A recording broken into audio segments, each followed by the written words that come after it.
Aujourd'hui, j'ai fait une bêtise en kidnappant accidentellement un enfant.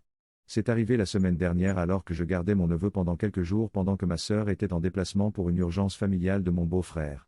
Mon neveu s'appelle Adam et son ami Max.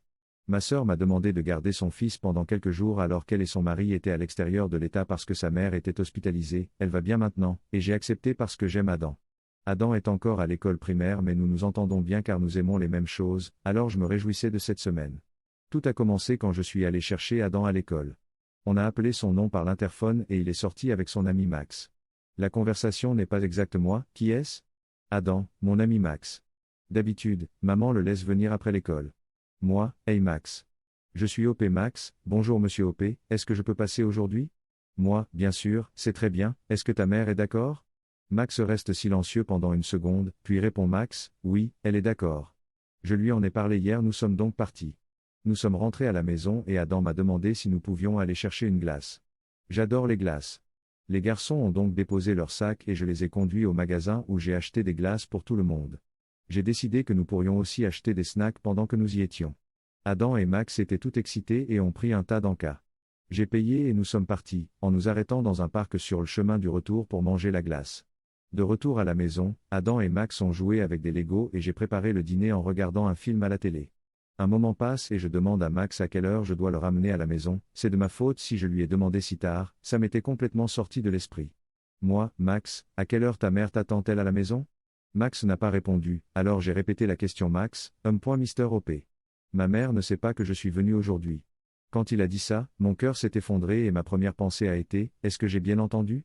Je lui ai demandé ce qu'il voulait dire et il m'a expliqué que sa mère lui avait dit qu'il ne pouvait pas aller chez Adam tant qu'il n'avait pas rangé sa chambre. Je me suis rendu compte que je venais de kidnapper un enfant. Je lui ai immédiatement demandé le numéro de téléphone de sa mère, qu'il ne connaissait pas. Side note, parents, apprenez à vos enfants votre numéro de téléphone. Je lui ai demandé son adresse et il m'a répondu j'habite près de l'école. J'ai vérifié mon téléphone et je me suis rendu compte que la prise sur laquelle je l'avais branché ne fonctionnait pas et que mon téléphone était mort. Je ne savais pas quoi faire et j'avais vraiment peur que la police frappe à la porte et m'arrête. Je me suis calmé, j'ai branché mon téléphone sur une prise qui fonctionnait et j'ai parlé à Adam et Max. J'ai dit à Max que ce n'était pas bien de mentir et que sa mère était probablement en train de paniquer. Je suis allé les chercher à l'école à 15 h et il était 18 h. Quand mon téléphone s'est allumé, j'ai vu que j'avais 6 appels manqués de ma sœur et 3 de mon beau-frère. J'ai rappelé ma sœur et lui ai expliqué frénétiquement ce qui s'était passé. Elle m'a calmé et m'a dit que la mère de Max les avait appelés pour leur demander s'ils avaient Max, et que ma sœur avait répondu par la négative. La mère de Max a raccroché, pour vraisemblablement appeler d'autres personnes, et ma sœur a essayé de m'appeler pour me demander si j'avais Max. Comme je ne répondais pas, elle a abandonné et a souhaité bonne chance à son ami. Ma sœur se laisse distraire et cesse rapidement de s'intéresser aux choses. Ma sœur a appelé la mère de Max et lui a expliqué la situation. La mère de Max est venue chercher Max. Je me suis excusé pour tous les problèmes que j'avais causés et elle m'a dit que ce n'était pas grave, que le problème avait fini par être résolu. La mère de Max et moi avons parlé un peu, de ce qui s'était passé ce jour-là, et elle a finalement réussi à se calmer. Elle m'a dit qu'elle était sur le point d'appeler le 911 quand elle a reçu l'appel de ma sœur. La mère de Max et moi avons échangé nos numéros au cas où cela se reproduirait et nous avons ri de la folie de la situation. Je suis vraiment content qu'elle ait été compréhensive et qu'elle n'ait pas appelé la police. En fin de compte, je dirais que tout s'est bien passé. C'est la première fois que je raconte une expérience que j'ai eue dans ce format, donc si vous avez des questions sur des choses que je n'ai pas assez bien expliquées, n'hésitez pas à les poser. Trop long. Je n'ai pas lu. Mon neveu a fait venir son ami après l'école.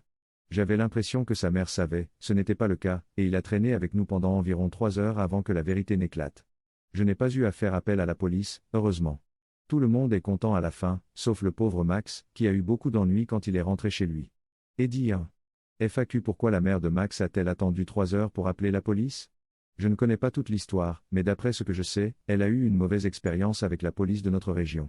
Et comme elle n'est pas blanche et qu'elle n'avait aucune preuve de l'incident, ils l'ont renvoyée. Le racisme est un gros problème ici. Elle ne voulait appeler la police qu'en dernier recours.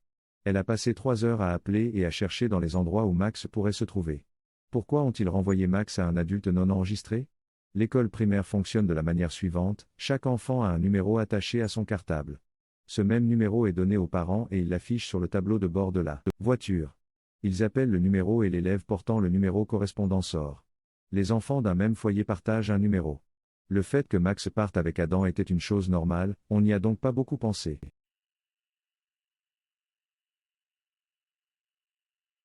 Aujourd'hui, j'ai fait une erreur en gaspillant de l'argent pour accélérer la vitesse de l'Internet. Avec l'augmentation du travail à domicile, je commençais à me rendre compte du manque de bande passante dans mon appartement où je partageais l'Internet avec ma fiancée. J'ai décidé d'effectuer un test de vitesse et j'ai constaté que je plafonnais à 90 Mbps sur une connexion Internet de 400 Mbps. J'ai appelé mon fournisseur d'accès à Internet qui a reconnu que quelque chose n'allait pas. Un technicien du câble est venu pour essayer de résoudre le problème, et j'ai décidé de résoudre le problème avec lui après qu'il ait déclaré que son compteur affichait 500 Mbps lorsqu'il se connectait au modem.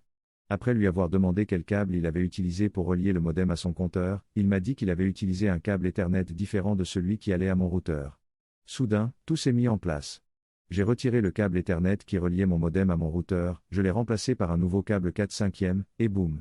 480 Mbps vers le bas et 23 vers le haut. Il s'avère que j'utilise un câble 4.3/4 fils 4.5 depuis des années et que je suis plafonné à 100 Mbps alors que je paye pour un Internet plus rapide. Trop long. Je n'ai pas lu. J'ai utilisé un câble 4.3/4 fils 4.5 pour ma connexion à mon routeur et j'ai gaspillé les vitesses d'Internet plus élevées pour lesquelles je payais depuis 7 ans. Eddy, clarification des types de câbles qui ont causé mes problèmes.